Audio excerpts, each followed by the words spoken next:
Alright, what's going on guys, and welcome back to the channel. Now today we're behind the wheel of a 2012 Mazda 2. And if you know me at all, I definitely have a soft spot for these older Mazdas. And actually this one is the newest one that I've ever reviewed, which is really interesting because I've had the pleasure of driving a Mazda Protege 5 and owning a NB Mazda Miata.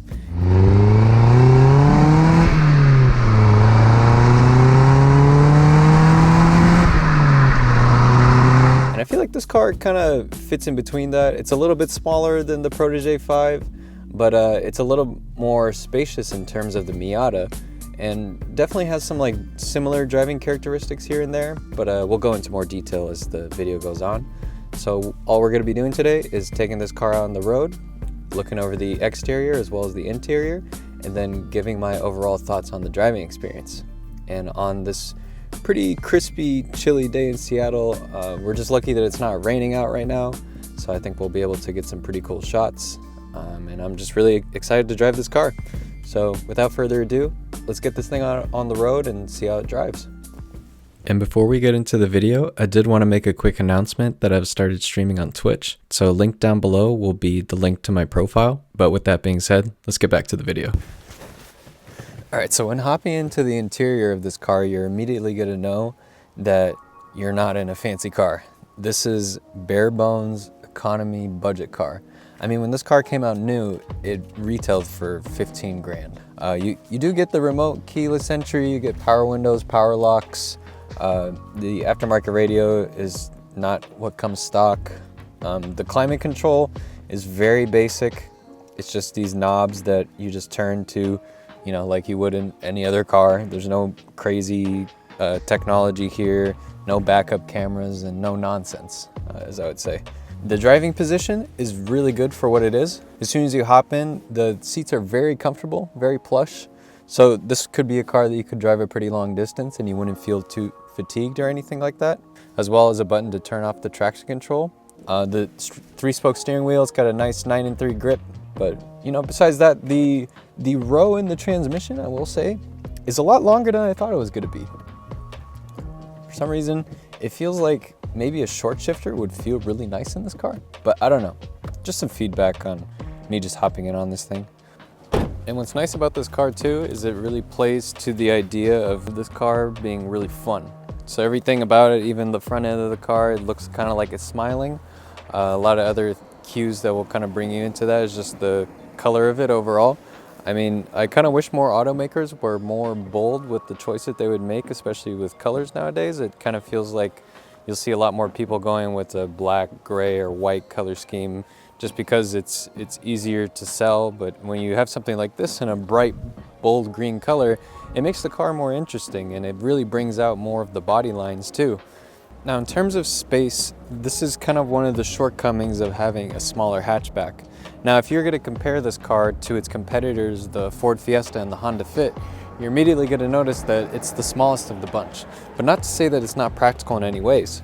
So when you open up the trunk, you will notice that there is a pretty deep hole for putting stuff in the cargo of the trunk. And what's nice is it's really easy to fold down these seats and be able to put more stuff in the back and kind of treat it like a pickup truck. The only thing that is going to be kind of hard for you, especially if you're lifting something heavy, is getting this over the bumper. And then once you get it over the bumper, you have the issue of only having a certain width that you can work with, unless, you know, you're able to put something else that's maybe more rectangular, like a giant subwoofer box, you know, for most of the teenagers that are probably going to be buying this car. What we have underneath the hood is a 1.5 liter dual overhead cam variable valve timing engine made by Mazda.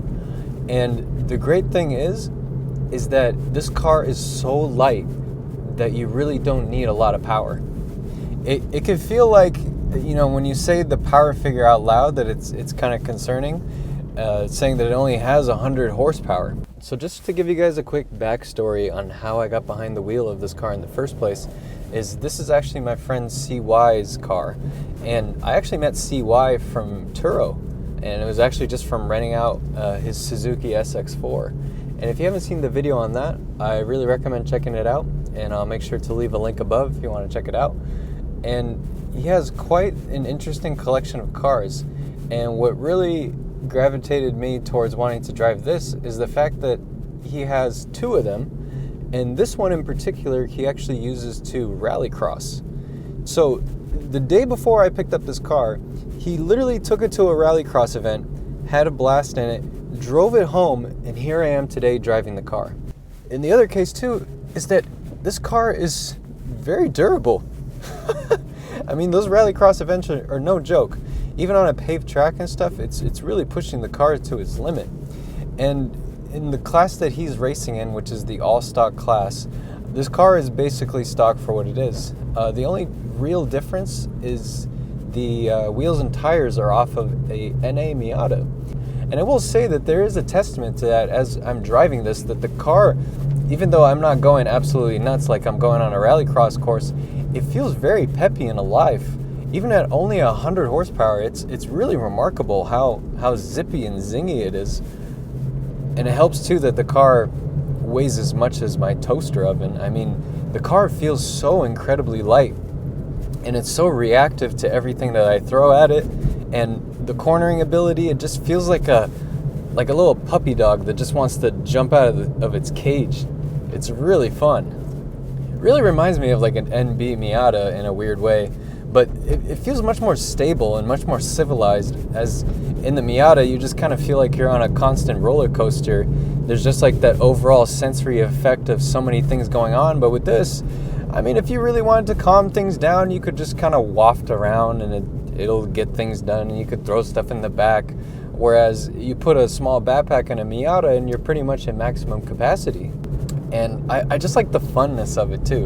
I think a lot of automakers are playing it safe, you know, with making cars that are going to be electric in the future and stuff like that. But I think these are the type of cars that are going to live on forever. These compact little hatchbacks. Hold on.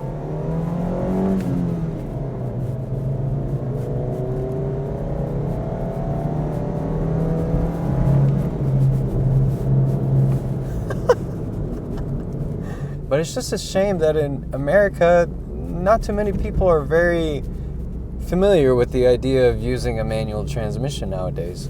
And since this car is a 5-speed, you know, it probably deters a lot of people away from getting this in an automatic, because this car with the manual transmission is where it makes the most sense.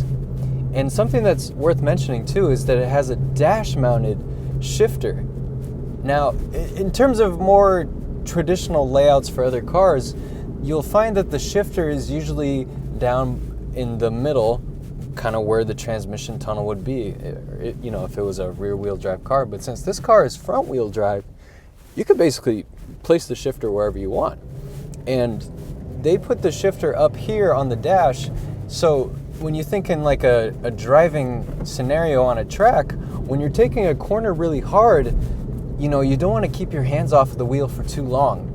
And just even that split second that you have to go from here to change gears is still time that you're taking off the steering wheel. So the idea behind the dash-mounted shifter is that you could easily change gears, and there's very little travel for your hand going from the steering wheel to the shifter itself. So if you're an excellent driver, you can really get the best out of this by making some extremely quick shifts without losing any time or moments where you're only using one hand to steer the entire wheel. And that's really smart on Mazda's part, and I really like the way that this feels. It's an easy car that you could cruise with, that you could live with. This, I doubt anything is going to go majorly wrong with it. Mazda's usually pretty good about having, you know, reliably built engines, so there's nothing to worry about there. And it's just so fun. It's just fun to wind it out. Even like the first through second, you just let it rev out to like 4,000 or 5,000 RPM, and you're not doing really any harm, but you're just kind of getting the audible effect of feeling like you're going fast. And to conclude today's video, I think the biggest takeaway is that you can have a lot of fun in a little compact car that not a lot of people know about. Thank you, and make sure to subscribe for more. I think that's it. So, see ya.